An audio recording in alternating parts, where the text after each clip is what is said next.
Factoring together is what we're going to look at today. We're just going to look at 5 or 6 different examples of different types of problems and determine exactly what we need to do when we're looking at the factoring. So anytime you have two terms. So in this case, it says factor completely n squared minus 4. Anytime you're factoring, the first thing you have to look for is GCF first. Okay. Anytime there are two terms, always look to take that GCF out, and then you're probably going to have, not all the time, maybe a difference of squares. But you take out that GCF, you're going to end up with a monomial and a binomial. So one term and two terms inside the parentheses. So what's our common factor for n squared and 4n? N.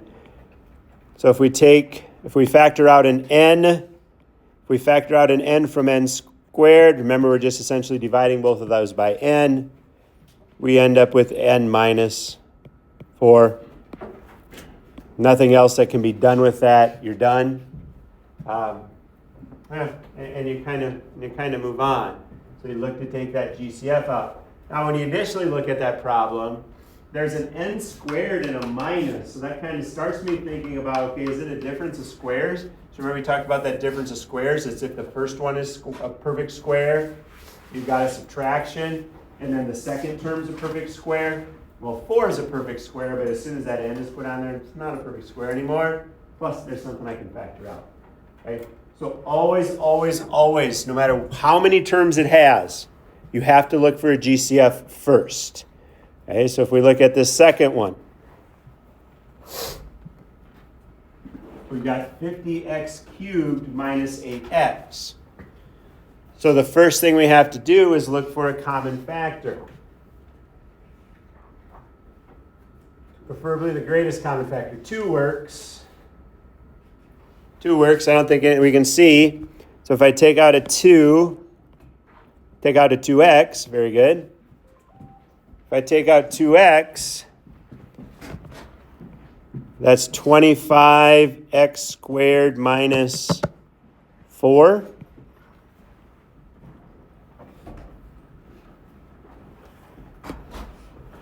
Okay, now I got to be a little bit careful, and this is where factoring gets a little bit of a headache sometimes. You need to look inside parentheses and see if that can be factored further. If we look at that first example, n minus 4, that's done. But if I look at this, I have to go through my rules of if there's 2. 25 is a perfect square, so is x squared. It's subtracting, and 4 is a perfect square as well. So this inside of now the pink, that's a difference of squares. So that has to be factored. So remember when we factor that, this factors into 2, the part in pink factors into 2 binomials. The square root of 25 is 5. The square root of x squared is x. Minus the square root of 4, which is 2. And then 5x plus 2.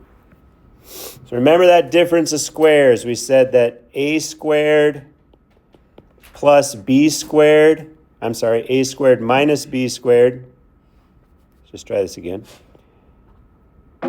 A squared minus b squared is a minus b times a plus b. And you need to look for those types of things. Even if you've already taken out a GCF, there might be a difference of squares hidden in there. And if there is, you need to look to factor it. Whole goal is to factor these as much as we possibly can.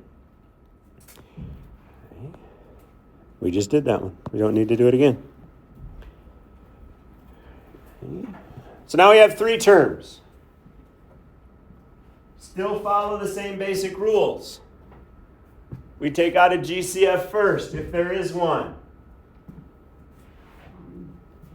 So 3v squared plus 18v minus 15. What's a common factor for negative 3, 18, and negative 15?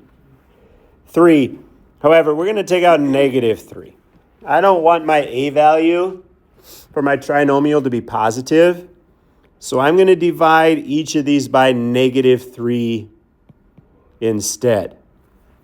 So negative 3v squared divided by negative 3, that just gives me v squared. 18 divided by 3 is negative 6. So that's going to be negative 6v. Negative 15 divided by negative 3 is positive 5. Okay, so now we have this trinomial sitting in here. Anytime we have a trinomial, we need to look to factor using the x method. 5 goes on top, negative 6 goes on the bottom. Now the top is positive, the bottom is negative, so that means both of these have to be negative. So we need factors of 5 that add up to 6. 1 and 5. And they both have to be negative. Bring the 3 along. This is just what we worked on yesterday. It's x minus 5. I changed it to a x instead of a v. That's not a big deal. It's just a variable. If it happens to you, it happens. Obviously, I didn't try to do that.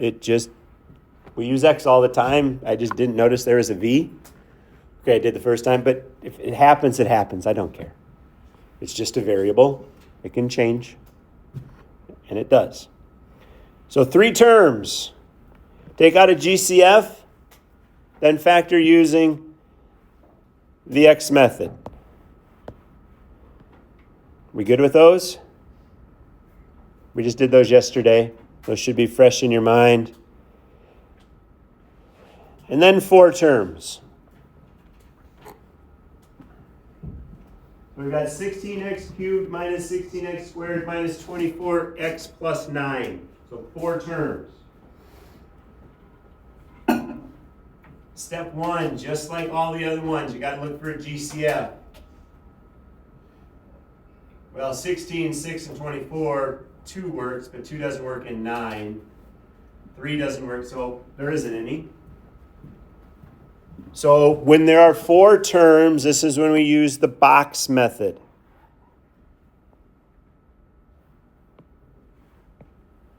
So inside the boxes, we had 16x cubed, negative 6x squared, negative 24x, and 9. So we started by going with the rows. And we looked for a GCF of the rows. So we're just looking for the greatest common factor for 16x cubed and negative 6x squared. 2x squared? Does that look right? 2x squared? Yes? No? And I'm not going to make you talk, but you can nod your heads. Okay. So 2x squared is the common factor. Now we look for the common factor for negative 24 and 9. Remember, we said if the first box that you go to is negative, it needs to be negative. What's a common factor for 24 and 9? 3. So there's that one. Now we go down the rows. You can go down the rows, or if you don't want to think about common factors, all you got to go is 2 times what is 16? 8. X times what is x cubed? X. So if you want to do it that way, you can. If you want to think what's the GCF of 16 and negative 24, it's 8. GCF of x cubed and x is x, so it works. It's sometimes easier. 2 times what is negative 6? Negative 3. GCF of negative 6 and 9 is negative 3. And again, because that first box is negative, it's got to be negative. So we've got it done. So the factor of this is 2x squared minus 3 and 8x minus 3. That's your solution. Okay, using the box method.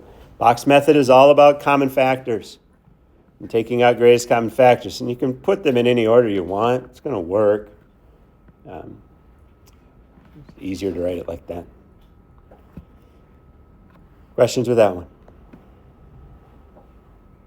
All right, one last one.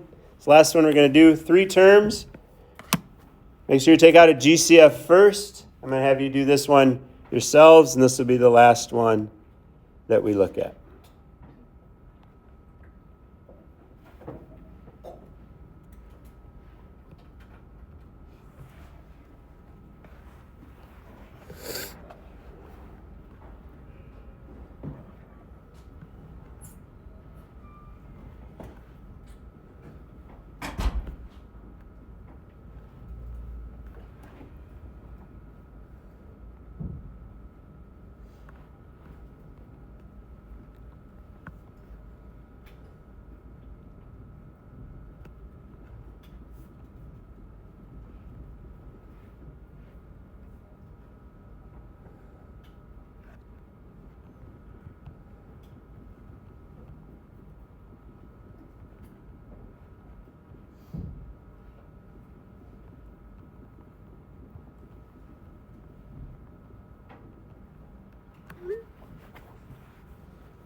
Looks like we're ready. Common factor? 4. That gives us 2x squared plus x minus 6. What goes on the top of our x? Negative 12, and on the bottom, it's 1. So it's negative on top, so 1 negative, 1 positive. So our factors of 12, 4 and 3. Which one's negative? 3 is negative, the 4 is positive. So we've got 4 times x minus 3 times x plus 4, but my a value is 2. So we have to remember to divide that factor by 2. Bring the 4 along. Reduce the fractions. That doesn't reduce. So the denominator goes out in front of our x minus our numerator. 4 divided by 2 is 2. There's your solution.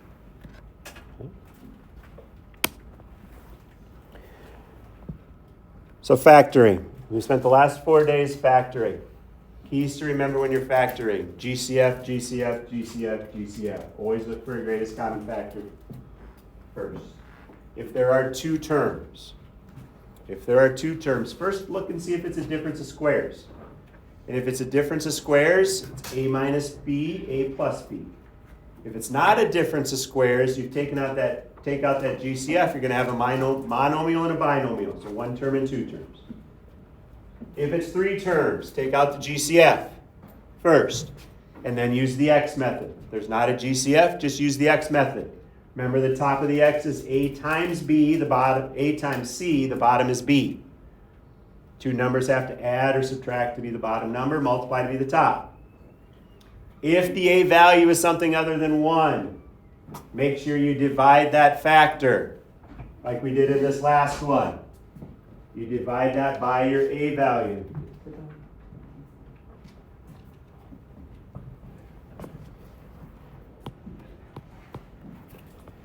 Okay.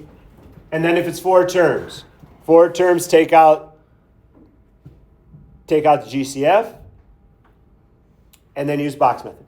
Generally speaking, if it's 4 terms, you're probably not going to have a GCF, but use that box method. Greatest common factor, greatest common factor, greatest common factor, greatest common factor. Okay?